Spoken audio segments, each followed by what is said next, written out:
Did you know it's a common technique for the police to search your trash when they're investigating a crime? And the law allows them to do it. I'm attorney Mike Contant.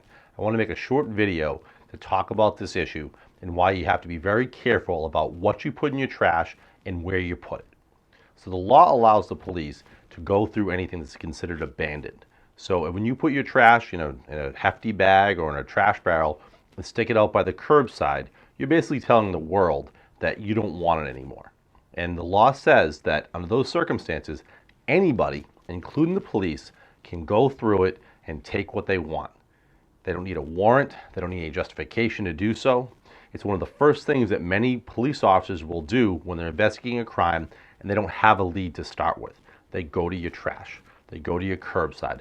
They go to a dumpster attached to your business. We had this happen to a client not that long ago who was suspected of dealing drugs. They went into the business, into an open area where the trash dumpster was. They went in there. They found a number of things, such as packaging materials and then addresses, things that were addressed to the business, and they were able to charge the business with a particular offense.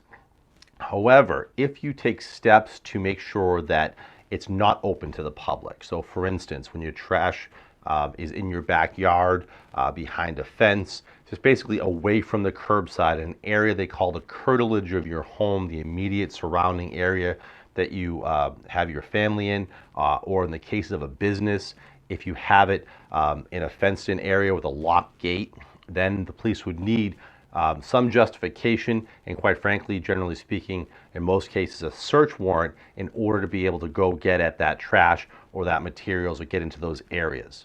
So it's really important that you be careful about what you put in your trash and, of course, where you put it. So if you have any questions about any of this, please feel free to give me a call, shoot me an email, or leave me a comment on this video.